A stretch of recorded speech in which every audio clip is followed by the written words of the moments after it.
प्रिय विद्यार्थियों, आज हम जीएसटी की वसूली एवं उसका संग्रहण levy and collection of GST पर लेक्चर प्रदान करने जा रहे हैं। विद्यार्थियों, इस levy and collection of GST को समझने से पहले हमको ये समझना बहुत आवश्यक है कि आपूर्ति का क्षेत्र जीएसटी में क्या होता है। दूसरे शब्दों में, what is the scope of supply as far as GST is concern. विद्यार्थियों, जीएसटी अधिनियम के अंतर्गत कार्य का संग्रह एवं उसकी वसूली आपूर्ति आधारित है। अतः इस अधिनियम में कर की वसूली और संग्रह हेतु आपूर्ति के क्षेत्र में जानना अति महत्वपूर्ण है। विद्यार्थियों, आपूर्ति के क्षेत्र में निम्नलिखित सम्मिलित है। उसमें 5 कंडीशंस दिए गए हैं जो हमको समझने के लिए अति आवश्यक है। नंबर 1 कंडीशन, किसी व्यक्ति द्वारा अपने व्यापार के दौरान अथवा व्यापार के आगे बढ़ाने के लिए किसी भी प्रतिफल की प्राप्ति हेतु किया जाने वाला समझौता, विक्रय, हस्तांतरण मीन्स ट्रांसफर, वस्तु विनिमय, लाइसेंस, किराया, पट्टा, निपटारा आदि के लिए जाने वाली सभी प्रकार की आपूर्ति। दूसरा पॉइंट जो भी बहुत आवश्यक है, किसी भी प्रतिफल के लिए वस्तु अथवा सेवाओं का आयात जिनका प्रयोग व्यापार के दौरान अथवा उससे ले जाने हेतु किया गया हो अथवा नहीं। तीसरा, बिना प्रतिफल के लिए किए गए अथवा किए जाने वाले सभी कार्य एवं क्रियाकलाप जिनका वर्णन अनुसूची 2 जीएसटी एक्ट के अंतर्गत किया गया हो। चौथा, केंद्रीय सरकार किसी राज्य सरकार या किसी स्थानीय अधिकारियों द्वारा किए गए ऐसे सभी व्यवहार जिनमें ये लोक प्रशासन अधिकारी के रूप में कार्य कर रहे हैं, जिन्हें सरकार द्वारा परिषद को सिफारिशों पर नियुक्त किया गया हो, उसके द्वारा वस्तु एवं सेवाओं की आपूर्ति के मध्य करार नहीं किया गया हो। ये पॉइंट भी बहुत ही इम्पोर्टेंट है हमको इसको आपूर्ति का क्षेत्र समझने के लिए कि केंद्र सरकार द्वारा किसी राज्य सरकार या किसी स्थानीय अधिकारी द्वारा किए गए ऐसे सभी व्यवहार जिसमें वो लोक प्रशासन अधिकारी कार्य कर रहे हैं, जिन्हें सरकार द्वारा परिषद की सिफारिशों पर नियुक्त किया गया है, उसके द्वारा वस्तु अथवा सेवाओं की आपूर्ति को मध्य करार नहीं किया गया है। ये दोबारा मैंने दोहराया क्योंकि इसको समझना बहुत आवश्यक हो जाता है। जो लास्ट की लाइन है कि इसके द्वारा वस्तु एवं सेवाओं की आपूर्ति को मध्य करार नहीं किया गया। पांचवी जो भी बहुत ही अत्यावश्यक है समझने के लिए, सरकार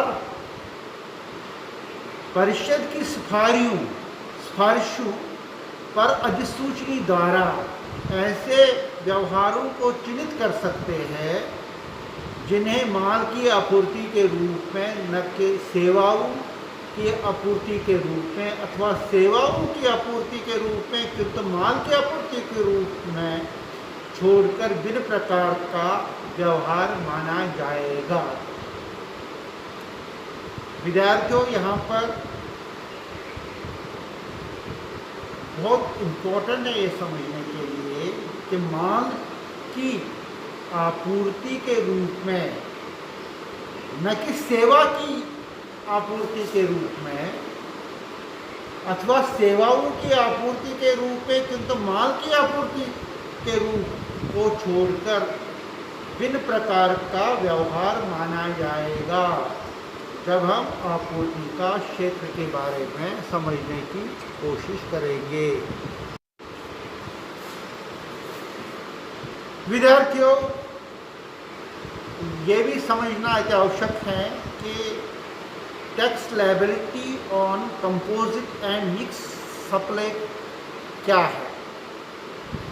इसका हिंदी रूपांतर है संयुक्त अथवा मिश्रित आपूर्ति पर कर का दायित्व। जब हम कर की बात करते हैं तो यहाँ पर हम जीएसटी कर की बात करेंगे, इनडायरेक्ट टैक्स की बात करेंगे। विद्यार्थियों, संयुक्त अथवा मिश्रित आपूर्तियों पर जीएसटी अधिनियम के अंतर्गत कर दायित्व की गणना निम्न दो बिंदुओं के आधार पर की जाती है। नंबर 1, दो या दो से अधिक वस्तुओं की संयुक्त रूप से की गई आपूर्ति, जिसमें एक प्रमुख वस्तु की आपूर्ति अन्य वस्तु के साथ की गई हो, तो ऐसे में केवल मुख्य वस्तु की आपूर्ति के रूप में ही कर निर्धारण का दायित्व लागू किया जाता है।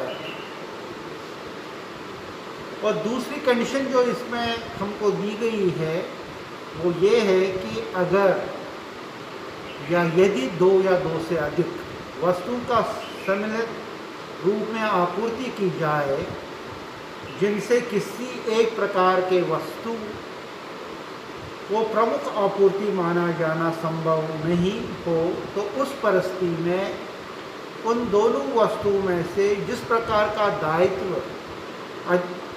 अधिकतम होता उसी को उस वस्तु का दायित्व की गणना हेतु जीएसटी की दर माना जाएगा।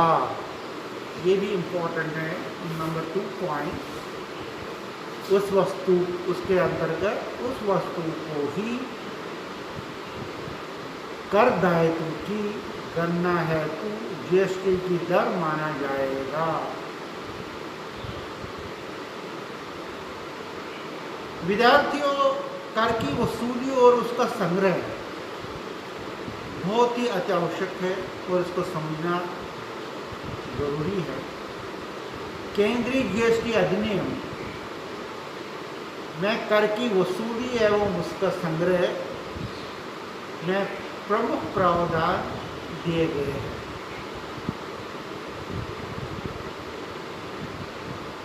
इन प्रावधानों के आधार पर कर की वसूली एवं उसका संग्रह किया जाता है। नंबर 1, मानवीय उपयोग के लिए प्रयोग में लाई जाने वाली शराब को छोड़कर वस्तु अथवा सेवाओं का दोनों को अंतरराज्यीय आपूर्ति पर धारा 15 के अधीन गणनीय मूल्यों के आधार पर 20% अथवा ऐसी दरों जिनका कर निर्धारण सरकार द्वारा जीएसटी परिषद की सिफारिश में किया गया हो कर का संग्रह एवं उसकी वसूली उन व्यापारियों से ही की जानी चाहिए जिस अधिनियम को कर का भुगतान करने के लिए उत्तरदायी हैं। दूसरे शब्द और दूसरा पॉइंट के आधार पर कच्चे तेल, हाई स्पीड डीजल, पेट्रोल, प्राकृतिक गैस, विमान टर्बाइन इंजन आदि की आपूर्ति पर केंद्रीय कर की वसूली सरकार द्वारा अनिश्चित तिथि के पश्चात की जाएगी। तीसरा पॉइंट जो इसमें इम्पोर्टेंट है कि केंद्र सरकार द्वारा जीएसटी परिषद की सिफारिशों पर आधारित अधिसूचना जारी करके माल अथवा सेवाओं अथवा दोनों की आपूर्ति के लिए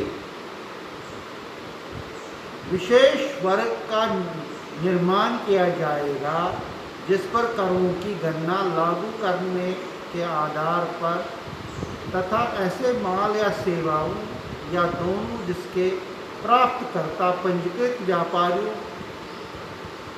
के द्वारा विपरीत प्रभाव के आधार से कर की गणना की जाएगी। विद्यार्थियों, ये भी समझना जरूरी है यहाँ पर कि माल अथवा सेवाओं के प्राप्तकर्ता के संबंध में इस अधिनियम के अपंजीकृत व्यापारी के लिए जाने वाले वस्तु के क्रय पर क्रेता व्यापारी पर विपरीत प्रभार के रूप में अदान कर ये मानकर देय होगा कि वो इस अधिनियम में कर का भुगतान करने हेतु उत्तरदायी है।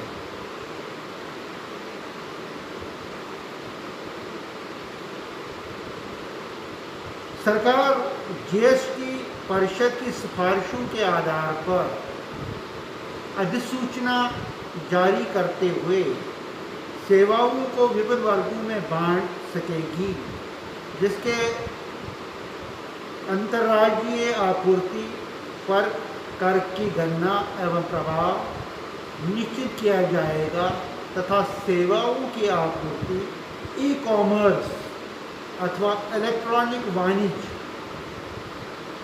के माध्यम से किया गया हो। इस अधिनियम की सारी धाराएं ई कॉमर्स व्यापारियों पर भी लागू की जाएगी। विद्यार्थियों, सबसे इम्पोर्टेंट ये भी यहाँ पर हो जाता है power to grant exemption from GST tax. कर मुक्ति अथवा कर से छूट देने की शक्ति किसके पास है और किस प्रकार से, ये दोनों बातें। विद्यार्थियों, केंद्रीय जीएसटी कानून के अंतर्गत जीएसटी परिषद एवं सरकार द्वारा सहमत होने पर किसी भी व्यापारी माल अथवा सेवाओं को कर मुक्त अथवा कर देने के छूट प्रदान की जाती है। इससे इस हेतु यदि सरकार संतुष्ट हो जाए कि सार्वजनिक हित के लिए कर का छूट देना आवश्यक है, ऐसी परिस्थिति में जीएसटी परिषद की सिफारिशों पर अधिसूचना जारी करते हुए सरकार इन शर्तों का तय करेगी। किसी भी प्रकार का माल एवं सेवा पर एक निर्धारित तिथि से जो अधिसूचना में लिखित हो, माल एवं सेवाओं पर लागू संपूर्ण अथवा आंशिक कर को छूट दे सकती है। ऐसे प्रत्येक मामले सरकार जीएसटी परिषद की सिफारिशों पर तथा उसके आधार पर आदेश जारी कर सकती है तथा कर की वसूली में छूट दे सकती है। यहाँ पर यह भी समझना बहुत अत्यावश्यक है कि केंद्रीय विक्रय कर अधिनियम की धारा 1 के अंतर्गत जारी किसी भी सूचना अथवा उप धारा 2 के अधीन जारी किसी भी आदेश को लागू करने के लिए यदि केंद्र सरकार उचित समझे तो ऐसे आदेशों को जारी होने के 1 वर्ष के भीतर किसी अधिसूचना की जारी करते हुए तथा स्थिति अथवा आदेशों को निरस्त करने का आदेश दे सकती है। दूसरे शब्दों में जीएसटी परिषद किसी भी सेवा या माल को आंशिक अथवा पूर्ण जीएसटी की छूट दे सकती है। अगर छूट दी गई है उसको अधिनियम में लेना पड़ेगा, अधिनियम के ज़रिए उसको लागू किया जाएगा और 1 साल तक लागू रहेगा। 1 साल के बाद केंद्र सरकार इसको रिव्यू किया जाएगा और अगर उनको लगे कि ये छूट देने की आवश्यकता नहीं है तो वो आंशिक छूट या पूर्ण छूट को समाप्त कर सकती है। उसके लिए भी एक सर्कुलर निकालना पड़ेगा जिसके आधार पर ये निश्चित किया जाएगा कि दिनांक इतने से संपूर्ण भारत में इस वस्तु या इस सेवा पर जीएसटी के अधीन जो छूट दी गई है उसको आय से वापस लिया जाता है। ऐसा प्रावधान जीएसटी परिषद में कहा गया है। बहुत बहुत धन्यवाद।